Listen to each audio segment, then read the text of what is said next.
Assalamualaikum warahmatullahi wabarakatuh. Alhamdulillahirabbil alamin.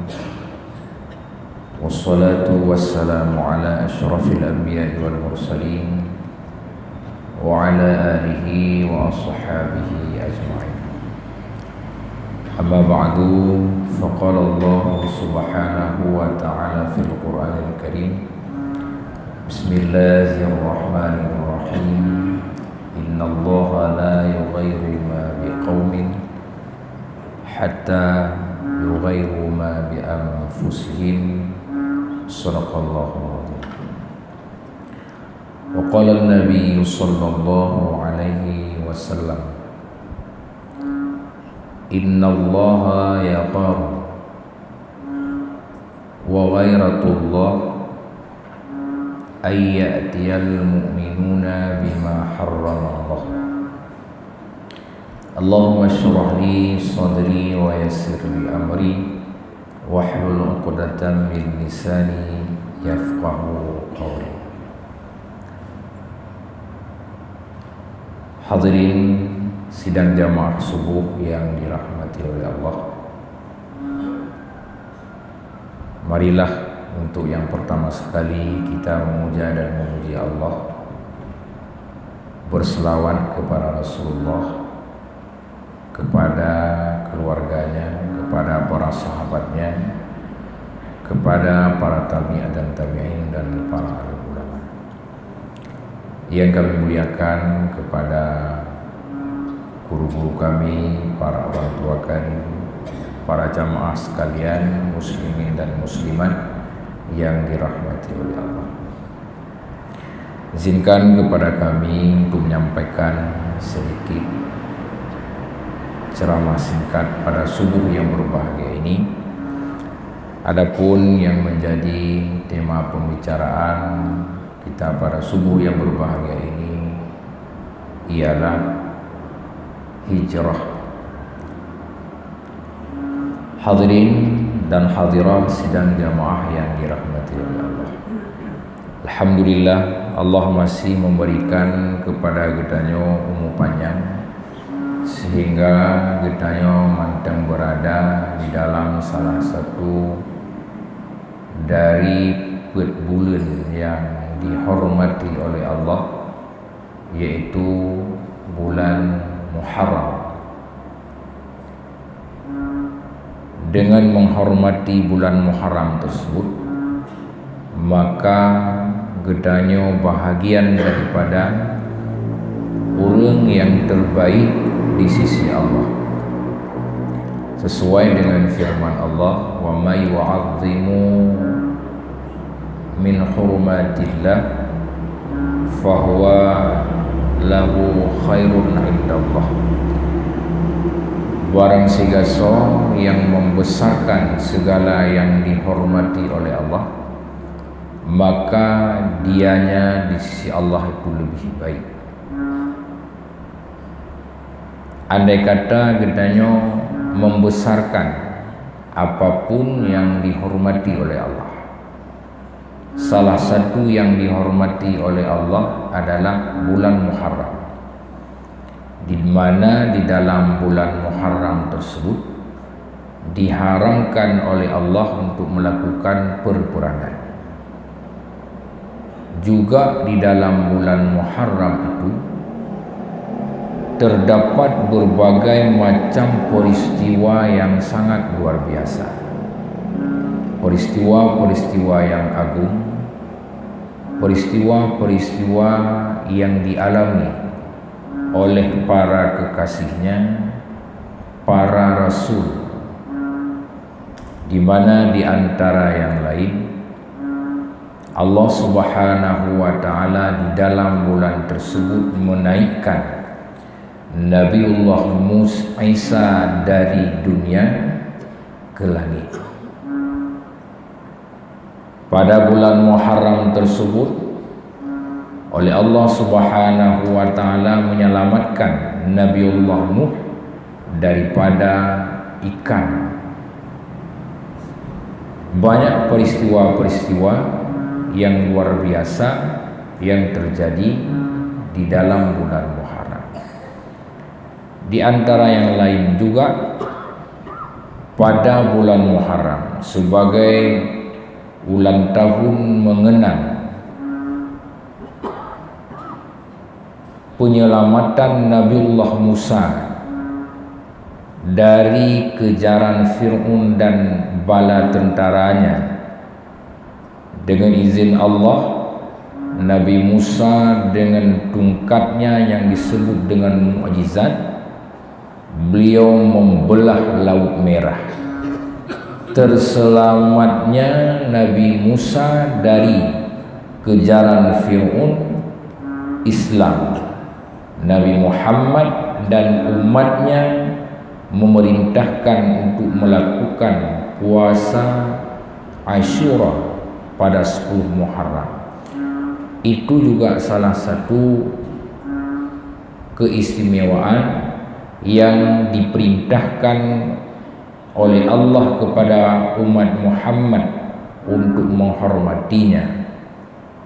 Maka apabila getanya menghormati bulan Muharram, maka getanya adalah salah satu makhluk Allah yang terbaik di sisinya. Hal-hal yang dapat kita lakukan untuk membesarkan bulan Muharram, baik hal itu hal kecil atau itu hal besar. Baik hal itu dapat kita nampakkan kepada orang lain dalam bentuk syiar, atau hanya kita mentang yang tepu di dalam membesarkan bulan Muharram. Di antara yang lain yang kecil namun itu berakibat kepada akibat besar adalah melakukan perubahan diri kita sendiri. Hijrah artinya berpindah dari satu tempat kepada tempat yang lain. Hijrah adalah berpindah dari satu keadaan kepada keadaan yang lain.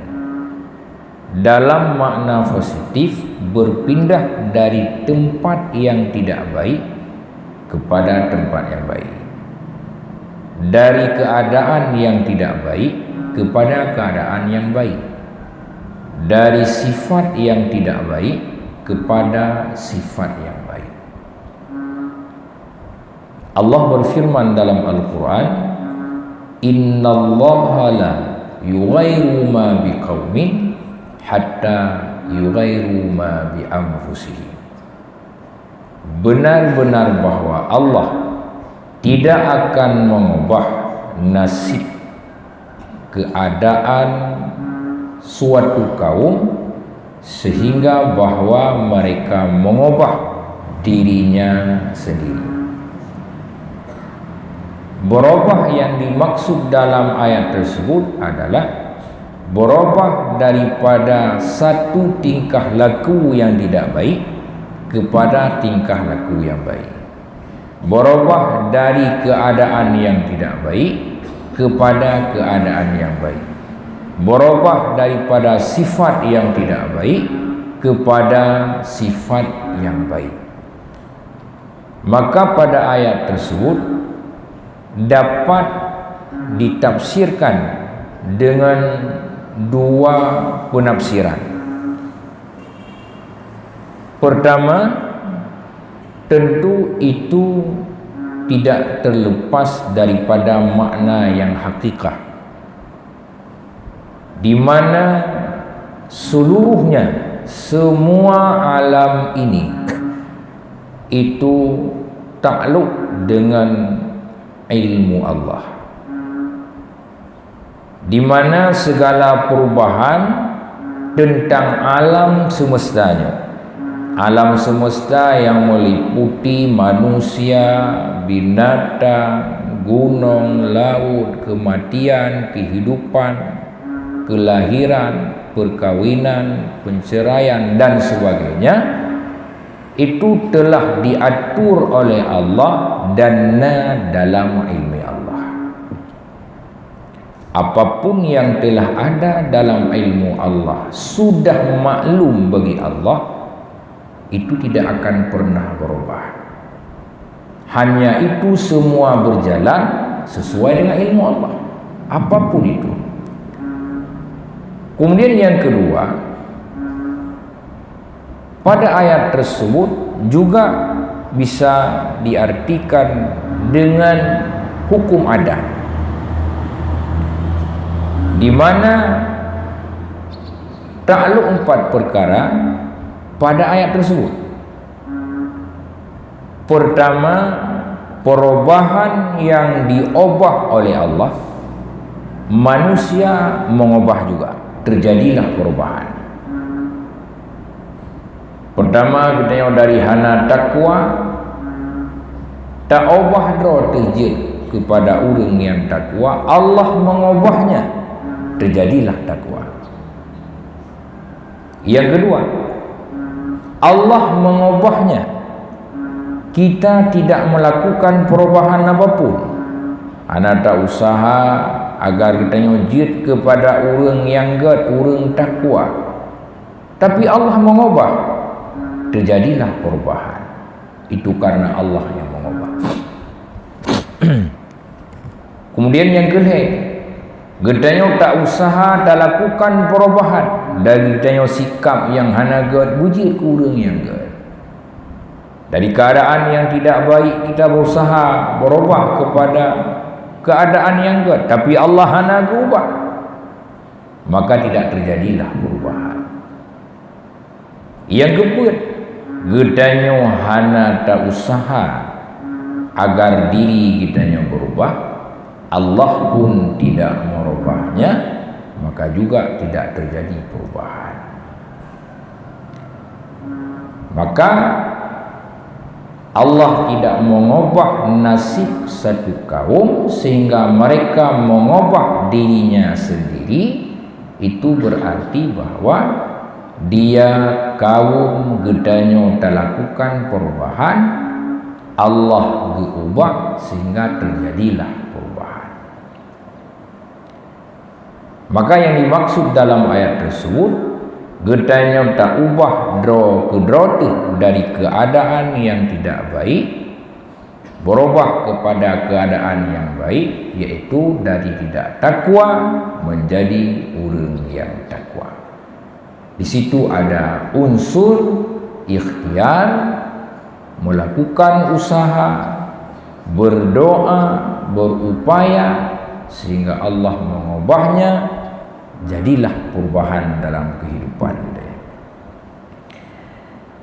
Hijrah itu tidak terlepas daripada perubahan.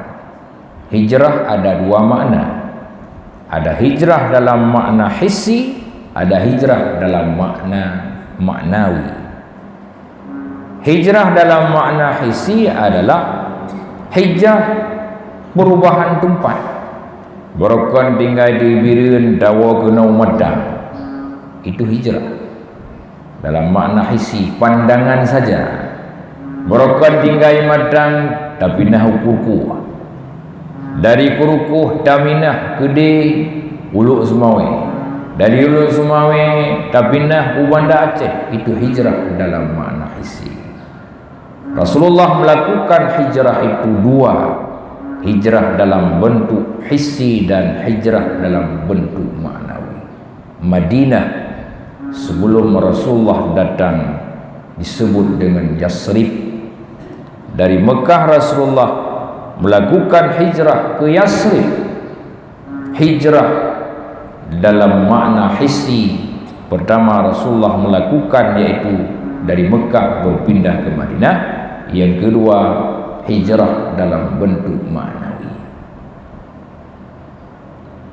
Rasulullah SAW dalam satu hadis beliau bersabda, innama a'malu binniyat wa innama likulli imri'in ma nawa. Asalnya segala perbuatan itu tergantung kepada niat. Apapun yang kita kerjakan itu kembali kepada niat. Berpindahnya seseorang dari satu tempat ke tempat yang lain itu dengan niat. Apapun itu perubahan jabatan, perubahan profesi,